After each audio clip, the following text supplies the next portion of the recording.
Assalamualaikum warahmatullahi Alhamdulillahirabbil alamin wassalatu wassalamu ala rasulihil karim wa ala alihi wa sahbihi wa ahli baiti ajma'in। 11 দলীয় জাতীয় ঐক্য চট্টগ্রাম বিভাগীয় আজকের এই মহাসমাবেশের সম্মানিত সভাপতি, মঞ্চে বসা সম্মানিত অতিথিবৃন্দের মধ্যে রয়েছেন জাতীয় সংসদের বিরোধী দলীয় চিফ হুইপ, জাতীয় নাগরিক পার্টির আহ্বায়ক, তরুণ জননেতা জনাব নাহিদ ইসলাম, বীর চট্টগ্রাম তথা বাংলাদেশের মানুষের অহংকার, মহান মুক্তিযুদ্ধের সূচনা লগ্নে জীবন বাজি রেখে অস্ত্র যারা হাতে নিয়েছিলেন, আপনাদের সেই অহংকার ডক্টর কর্নেল অলি আহমদ বীর বিক্রম, এলডিপির সম্মানিত চেয়ারম্যান, মঞ্চে রয়েছেন এই উপমহাদেশের প্রসিদ্ধ হাদিস বিশারদ শাইখুল হাদিস আল্লামা আজিজুল হক সাহেবের সুযোগ্য সন্তান শাইখুল হাদিস আল্লামা মামুনুল হক, বাংলাদেশ খেলাফত মজলিসের সম্মানিত আমির, মঞ্চে উপবিষ্ট রয়েছেন খেলাফত মজলিস এবি পার্টি সহ জাপা সহ বিভিন্ন পার্টির সম্মানিত শীর্ষ নেতৃবৃন্দ, প্রিয় চট্টগ্রামবাসী, আমি মহান রবের শুকরিয়া আদায় করছি জাতির প্রয়োজনে আল্লাহ তাআলা আপনাদের সামনে আজকে আমাদেরকে এখানে দাঁড়াবার তৌফিক দান করেছেন। আলহামদুলিল্লাহ, আপনারা ভাগ্যবান। এই চট্টগ্রাম যে এই অঞ্চলে ইসলাম প্রবেশ করেছে, এই চট্টগ্রাম মহান মুক্তিযুদ্ধের আওয়াজ এবং আহ্বান, স্বাধীনতার ঘোষণা সারা দেশবাসী বিশ্ববাসীকে ছড়িয়ে দিয়েছে। এই চট্টগ্রাম আল্লাহ আল্লাহ রসুলের বিরুদ্ধে অবস্থান নিয়ে শাহবাগ ধরে যারা বাজার বসিয়েছিল, তাদের দুঃস্বপ্নকে তছনছ করে দিয়েছিল। হেফাজতে ইসলামের আহ্বানে এই চট্টগ্রাম আরো গর্বিত। বর্তমান সরকারের আমলে সর্ববিষয়ে বিশারদ একজন সর্বমন্ত্রী আপনারা পেয়েছেন। সত্যি আপনারা ভাগ্যবান। এইরকম আর একটা জেলা নাই যে এক মন্ত্রী সকল মন্ত্রণালয় চালায়, এমনকি প্রধানমন্ত্রীর কথা উঠতে থাকে বলতে হয়। আমার একটু কষ্ট লাগে না, নিজেদের সন্তানকে পুরা বলতে নাই, আরে নিজের ছেলে কানা হলেও তো পদ্মলোচন। সম্মানিত বন্ধুগণ, আমার কষ্ট লাগে মাননীয় প্রধানমন্ত্রীর জন্য। তার আশেপাশে কাদেরকে উনি বসিয়েছেন। উনি কুমিল্লায় এসে পিঠের দেন, ফরিদপুরে গিয়ে সোয়াবিন তেল দেন, তিনি দিনাজপুরে গিয়ে আম উপহার দেন, সিলেটে গিয়ে ৯.৫ ঘন্টা উপহার দেন, সংসদে গিয়ে প্রাথমিক বিশ্ববিদ্যালয় উপহার দেন, আর কক্সবাজারে এসে বলেন যে বিরোধী দল এই বাজেটে মাদক এবং ধূমপান জাতীয় দ্রব্যের ট্যাক্স বাড়ানো হয়েছে বলে বিরোধী দল তার বিরুদ্ধে প্রতিবাদ করে মিছিল করেছে। মিথ্যা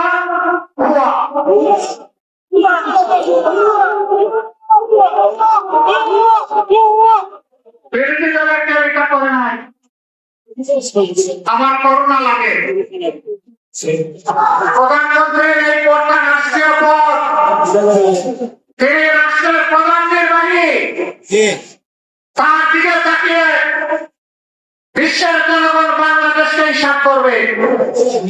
তার মুখে যদি অনবরত এই সমস্ত ভুল কথা লজ্জিত হবে, ক্ষতিগ্রস্ত হবে। এদেরকে চিহ্নিত করুন, যারা আপনাদেরকে ভুল বোঝাচ্ছে। আপনার সম্মান মানে বাংলাদেশের সম্মান যারা ধ্বংস করছে, এদের ব্যাপারে ব্যবস্থা নিন, নইলে ক্ষতিগ্রস্ত শুধু আপনি হবেন না, গোটা জাতিকে আপনি ক্ষতিগ্রস্ত করবেন। এবারকার বাজেট বিরোধী দল প্রতিক্রিয়া জানাবে, খুবই স্বাভাবিক। এটা গণতন্ত্রের এসেন্স, এটা গণতন্ত্রের সৌন্দর্য। এটা রাগ করার কি আছে? অল্পতে ধৈর্য হারালে 18 কোটি মানুষের দায়িত্ব পালন করবেন কিভাবে? জনগণ সমর্থন দিবে, প্রশংসা করবে। জনগণ যখন দেখবে জনআকাঙ্ক্ষা বাস্তবায়নে আপনি এবং আপনার সরকার আন্তরিক, কিন্তু জনগণ যখন দেখবে 70% মানুষের রায়কে আপনারা অপমান অগ্রাহ্য করছেন, জনগণ বসে বসে আঙ্গুল চুষবে না। রায় দিয়েছে জনগণ, মানতে হবে সরকারকে। যে সরকার জনগণ মানে না, সেই সরকার জনগণের সরকার হতে পারে না।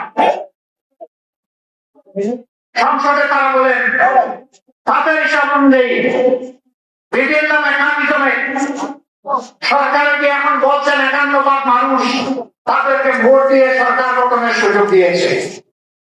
ভালো কথা, কিন্তু 70% মানুষ যে ভোট দিয়ে বলেছে গণভোটের গণরায় মানতে হবে, সেটা মানছেন না কেন? 51% বুঝতে পারলেন, 70% বুঝতে পারেন না। 9-9.5 ঘন্টা বললে আসলে হিসাব মিলে সমস্যা হবে।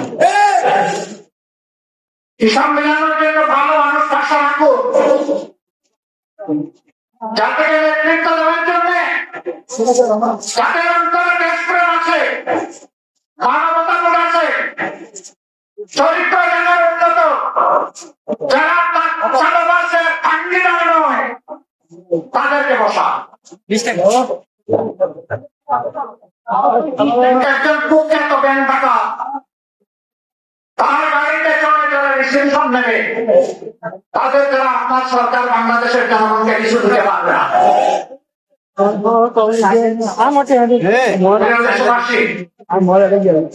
আমরা চেয়েছিলাম জনগণের সকল সমস্যার সমাধান সংসদে হোক, সরকার চায়নি। আমাদেরকে তারা ফেলে দিয়েছে জনগণের কাতারে। যদি গণভোটের রায় মেনে হতো, আজকের এই বিভাগের সমাবেশের প্রয়োজন হতো না। এতগুলো মানুষকে দেওয়ার স্বীকার করে এখানে আসতে হতো না। আপনারা এই বাধ্য করেছেন।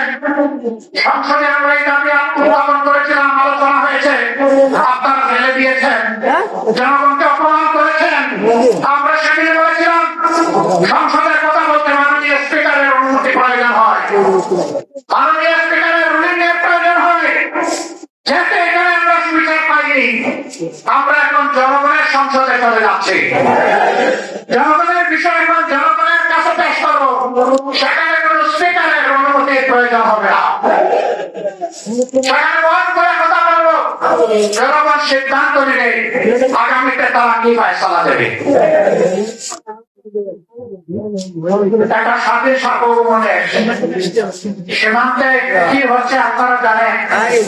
আমরা নোটিশ দিয়েছি এই বিষয়ে আলোচনা করার জন্য, আমাদের নোটিশ নিয়ে কাল বাহনা করা হচ্ছে। কানে ভয় করে, কানে খুশি করতে চান, কার হয়ে দেশ পরিচালনা করতে চান। যদি বাংলাদেশের জনগণের সরকার হয়ে থাকে, তাহলে এই ধরনের ইস্যু সংসদে আলোচনা করতে দিতে হবে। আমরা আলোচনা সংসদে করবো না উত্তেজনা বৃদ্ধির জন্য, আমরা আলোচনা করবো বাংলাদেশের স্বাধীনতা এবং সার্বভৌমত্বকে সুসংহত করার জন্য। এটি আমাদের উপর অর্পিত পবিত্র দায়িত্ব। কিন্তু যদি আমাদেরকে আলোচনা সুযোগ থেকে বঞ্চিত করা হয়, তাহলে মনে রাখবেন মুসলিমে ও বিজেপি যাদের হাতে সরকারের দেওয়া অস্ত্র আছে, তাদের পাশে আজকে যেভাবে হাজার হাজার জনগণ নিরস্ত হয়ে ভোট টাকা নিয়ে দেশের সীমানা রক্ষার জন্য এগিয়ে গিয়েছে 18 কোটি মানুষ। এইভাবে কারো হাতে বাংলাদেশ ইজারা দেবে না। এই 18 কোটি মানুষের 36 কোটি ভাগ বাংলাদেশকে ভাড়া দিয়ে রাখবে ইনশাআল্লাহ। জাতির সাথে গাদ্দারি করে কেউ পার পাবে না। আমরাও গাদ্দারি করলে জাতি আমাদেরকে অপরাধ করবে না। আমরা জাতিকে কথা দিয়েছি, কথা দিচ্ছি, আমরা জাতির সাথে আমরা গাদ্দারি করবো না ইনশাআল্লাহ। জীবনের বিনিময় হলেও আমাদের দেওয়ার কথা আমরা রক্ষা করবো। সম্মানিত বন্ধুগণ, জনগণ আশা করেছিল ইন্টারিম গভর্নমেন্টের পরে নির্বাচন হয়েছে, নির্বাচিত সরকার আসলে চাঁদাবাজি বন্ধ হবে। বাংলাদেশের কোন জায়গায় চাঁদাবাজি বন্ধ হয় নাই, হয়তো চিটাগাঙ্গে বন্ধ হয়ে গেছে। চাঁদাবাজি এখানে চালু আছে, রেট কি বেড়েছে না কমেছে? এই চাঁদাবাজ ছাড়া জনগণ কি জানে না?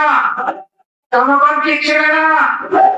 মাননীয় প্রধানমন্ত্রী চাঁদাবাজকে আপনি সামাল দিন। আপনি কথা দিয়েছেন, আপনি ক্ষমতায় আসলে দুর্নীতির ত্রুটি চেপে ধরবেন। আমরা দেখতে পাচ্ছি দুর্নীতিকে জাতীয়করণ করা হয়েছে। দুর্নীতি এবং চাঁদাবাজের বিরুদ্ধে কথা বললে কারো যদি মন খারাপ হয়, আমাদের করার কিছুই নাই। বলে যাচ্ছি, বলেই যাব, এবং শুধু বলার মধ্যেই আমরা ক্ষান্ত হব না। আমরা জনগণকে সাথে নিয়ে গণপ্রতিরোধ করে তুলবো ইনশাআল্লাহ। আপনারা তৈরি আছেন? আমাদের পরিষ্কার কথা, গণভোটের রায় বাস্তবায়ন করতে হবে। গণভোটের রায় বাস্তবায়ন করতে হবে। গণভোটের রায় বাস্তবায়ন করতে হবে। যদি না করেন তাহলে যেভাবে 96 সালে নিজেরাই শেষ পর্যন্ত কেয়ারটেকার সরকারের বিল নিজেরা এনে পাস করতে বাধ্য হয়েছে, এই রেফারেন্ডাম বাস্তবায়ন করতে আপনারা বাধ্য হবে। ভালো ভালো মেনে নিন, জনগণকে রাজপথে ঠেলে দিবেন না। আমরা শান্তিপূর্ণ গণতান্ত্রিক ধারায় থাকতে চাই, আমাদেরকে থাকতে দিন। আমাদেরকে সুশ্রী দিবেন না, নতুন করে সুশ্রী দেওয়ার কিছু নেই। হুমকি ধমকি দিবেন না, মাঝে মাঝে হুমকি ধমকি দেওয়া হয়, জেলের ভয় দেখানো হয়। ফাঁসিকে যারা তুচ্ছ মনে করে তাদেরকে জেলের ভয় দেখানো হয়। দেশ এবং জনগণের জন্য ফাঁসি বরণ করতে হয় প্রস্তুত। দেশ এবং জনগণের জন্য জীবন দিতে হয় প্রস্তুত। দেশ এবং জনগণের জন্য একবার বারবার জেলে যেতে হয় প্রস্তুত। কিন্তু এই জেলের তালা স্থায়ী নয়, চাকরি হলেও স্থায়ী নয়। তালাও পরিবর্তন হয়, চাকরিও পরিবর্তন হয়, এটা মাথায় রাখতে হবে। একদম ফেসলার কায়েম করতে গিয়ে বনের জঙ্গলে আশ্রয় নিয়েছে, খালবিল নদী নালা দিয়ে পালিয়ে গিয়েছে। আপনারা কোন দিকে যাবেন? আমরা চাই না আপনাদের এই পরিণতি হোক। আমরা চাই না একটার পর একটা গণবিরোধী সিদ্ধান্ত নিয়ে দেশ এবং জনগণের প্রতি আপনারা করুন। আমরা পরিষ্কার করে বলে দিচ্ছি, আমরা দীর্ঘকাল বসে বসে আপনাদেরকে এই সুযোগ দেব না। সুযোগের সময় খুবই সীমিত, সময় ফুরিয়ে আসছে। এই সময়ের ভিতরে যদি পরিবর্তন হয়ে যায়, আপনাদেরকে অভিনন্দন জানাবো। যদি পরিবর্তন না হয়, তাহলে আপনাদেরকে আপনাদের পরিণতি গুণার জন্য প্রস্তুত থাকতে হবে।